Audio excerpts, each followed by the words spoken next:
Hey guys, welcome back. I hope everyone is well. Today I want to share with you two processes that the Lord had me go through in my growth.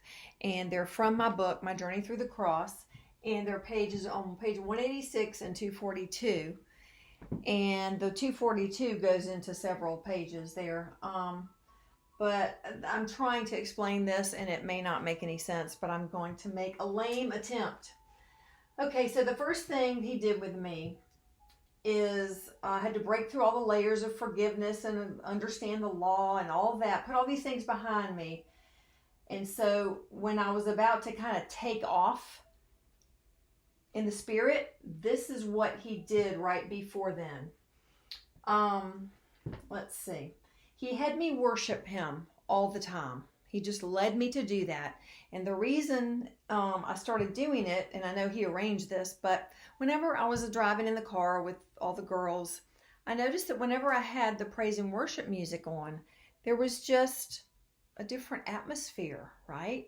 And in the house, we would always have it on, and it wasn't blaring, but it was in the background. And so it just provided a different environment. I noticed that, and I thought, well, why not have that all the time? And so I started to want to enter into that all the time. I wanted my whole life to be that way. And so part of the process was me worshiping him in my spirit. It could be casually, it could be passionately. However it was, it didn't matter. It was that I was worshiping him in my heart. And you know the human heart is wired so that if you're not worshiping the Lord, you're going to be worshiping something else or someone else. That's just how we're wired. But what he did here was he got me to fill my mind up with things that he had shown me, with scriptures that were speaking to me, that were healing me, that were guiding me, that were comforting me. And the same with my heart. He got me to fill up those places. Now the wounds and all the trauma was still there. More than it is now. Much more. Much, much more. And so I should do a lot more of this. So there's a lot of the trauma. We'll say this is the trauma. But anyway, around those areas, I was worshiping him. And I can't explain it, but to say that the more I worshiped him, there was this energy that was building in me. And I was worshiping him intentionally and aggressively in the spirit.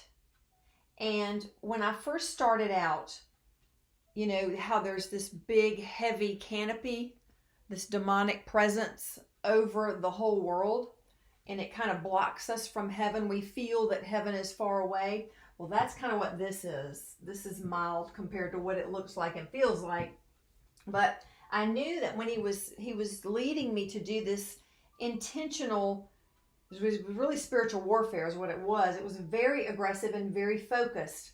And I kept doing it. And it was focused at reaching heaven. I wanted to be connected to heaven all the time, every minute.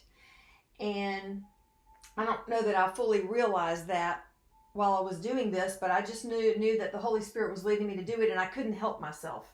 So I kept doing this worship energy up to the Lord. And over time, and this was in all my spare time, and even during when I was doing other things, I was always doing this. It was like an exercise for me. And so over time, as I did that, there started to clear a little more area like that. Up, and I kept doing it. This took significant amount of time. I don't know how many years, but it was progressive, and I just kept doing it. I was just crazed. I had to do this, and I don't know how many years it took, but I did end up breaking all the way through, and there was an opening there all the way up directly to heaven for me. And then I knew that that was supposed to be that way. But if I ever encountered something and struggled with forgiveness, or I let go of any of the lessons or started to walk outside of all the lessons he had taught me, this would close back up again a little bit, like this much. And I would have to start all over, maybe halfway or maybe 3/4 of the way, and I'd have to do it again.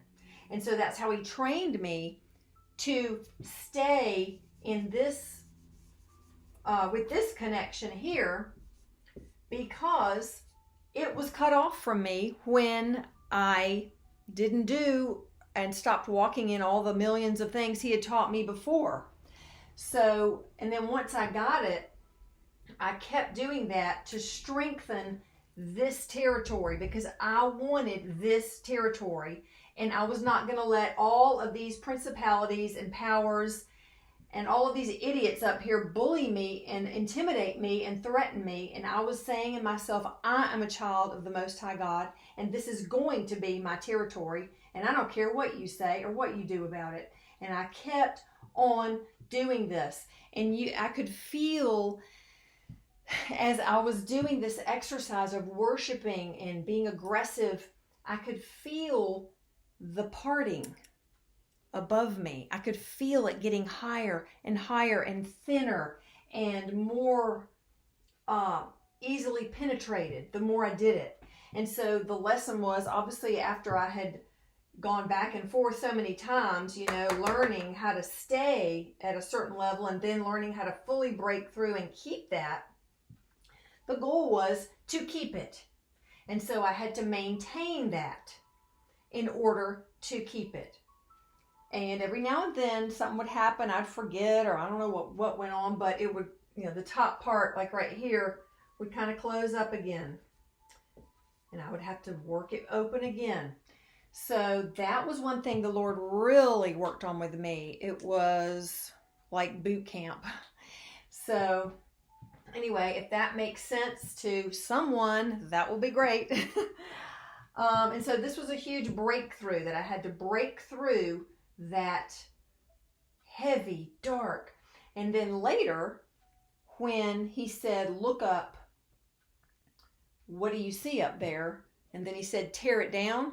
When I did, it was all just like paper mache, and I could just tear it down without really no effort, just waving my hand, really, with the intention of it being gone, got rid of it.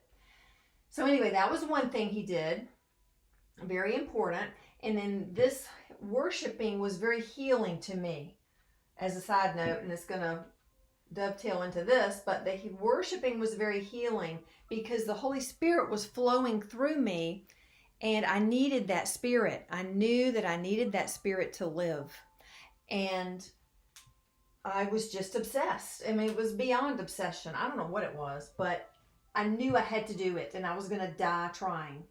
And it was just very, very healing to have the Holy Spirit, inside me worshiping the Lord. It was just very healing. Okay, so the second thing is that, I guess after this lesson had taken place with the worship piece, I had to keep this in place. And then he was going to do other things inside me. So this was always going on and is always going on, because it's just second nature to me now. But this was something that was added on to that. Okay, so this is me, just, a cartoon, a stick figure. So this is me, and this is what all of the trauma felt like in my brain. And this is what all the trauma felt like in my soul, except it was really much bigger than I actually drew it. It was very dark and very heavy and very, it felt very chaotic. There was total chaos in my brain and in my soul, and there were so many lies packed in that I had told myself and that I had believed and that people had told me and I agreed with from the time I was very young. And then there was a lot of trauma in there. So it was really, really painful and very hard to just live 1 minute. It was very, very hard. But So this is the chaos and the lies and the trauma inside me. And then this is the Holy Spirit in there. The little orange dot. That was the Holy Spirit in me. And I said here that this was very crowded. It was crowded with wounds. But there was a little beacon in there of the Holy Spirit. And I knew he was there and I felt him. And he was very much alive. But he was very crowded out by wounds. And I was in survival mode. So I was quenching and grieving the Spirit in different ways. You know, thinking that I had to do things was a big thing that I did, because